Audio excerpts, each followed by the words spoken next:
Chapter 1, Maps and Diagrams. Our today's topic is Statistical Diagram. These are the diagrams which represent the comparison of quantitative data like rainfall, temperature, and crops, etc. There are three types of statistical diagrams. Number 1, line graph. Number 2, bar graph. Number 3, pie graph. Line graph. It is used to show things change over time. मतलब line graph में usually हम चीज़ों को show करते हैं जो change होते हैं टाइम के साथ. लाइक टेम्परेचर, मंडे को ये टेम्परेचर था, ट्यूसडे को ये है, वेडनेसडे को ये टेम्परेचर है. तो इस चेंज ओवर टाइम को हम लाइन ग्राफ के थ्रू शो करते हैं. इसी तरह हम ईयर वाइज अगर हम टेम्परेचर को शो करना चाहें तो वो हम लाइन ग्राफ से शो कर सकते हैं. The next is bar graph. It is used to compare different quantities. Different quantities को compare करने के लिए यूजली हम bar graph लेते हैं. Like आप बार ग्राफ इसका बना सकते हैं कि हमारे स्कूल में स्टूडेंट्स जो हैं, हर एक क्लास में कितने कितने स्टूडेंट हैं, तो उसका हम बार ग्राफ बनाएंगे. तो बार ग्राफ से हमें ये अंदाज़ा होगा कि कौन सी क्लास में जो है सबसे ज़्यादा स्टूडेंट है.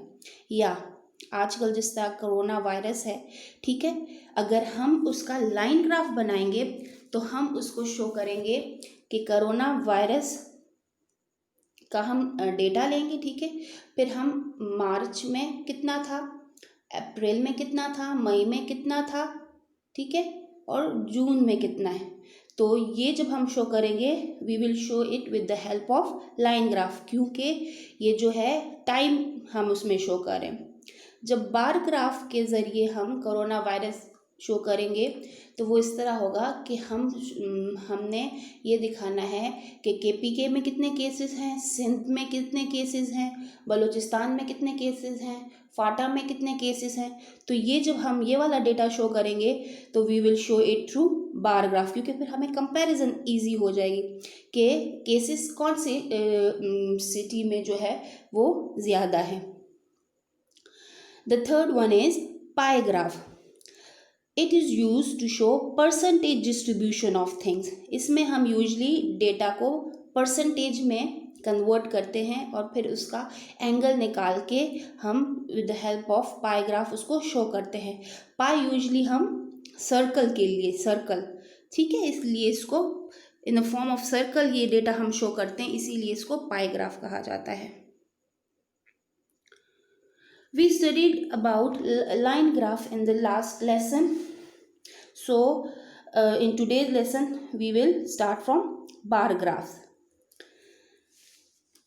Bar graph, as we studied that bar graphs are usually used to compare different quantities. Comparison के लिए हम bar graph जो है usually use करते हैं. Okay, in your book a table is given which shows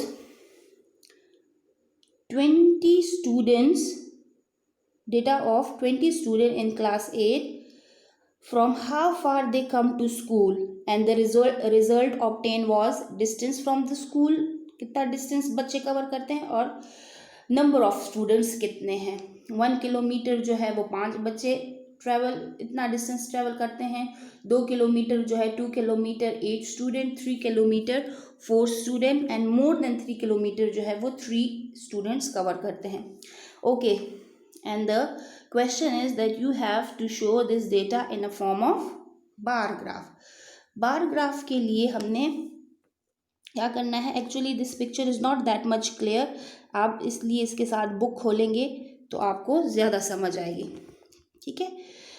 for the bar graph, to show this data on a bar graph you have to draw two axes, x axis and y axis. Horizontal जो है उसको हम x axis कहते हैं, ठीक है, horizontal, and vertical को हम क्या कहते हैं, y axis. जब भी आप ग्राफ बनाएंगे उसके लिए आपने एक टाइटल जो है वो आपने ज़रूर सेलेक्ट करना है, वो बनाना है. जिस तरह इस ग्राफ के लिए इन्होंने जो टाइटल सेलेक्ट किया है वो है school to home distance of class 8 student. ठीक है, ये उस क्वेश्चन से उन्होंने इसके लिए ये टॉपिक बनाया। क्वेश्चन से ही आपने ये टॉपिक आपने ज़रूर बनाना है। दूसरी चीज़ जो आपने ग्राफ बनाते वक्त ख्याल रखना है वो है स्केल का। आपने स्केल सेलेक्ट, अब नंबर ऑफ स्टूडेंट्स हैं, ठीक है, तो आपने इसको कौन से एक्सिस पे लेना है, वाई एक्सिस पे, वर्टिकल लेना है। ठीक है, तो आपने एक स्केल लेना है कि कितने नंबर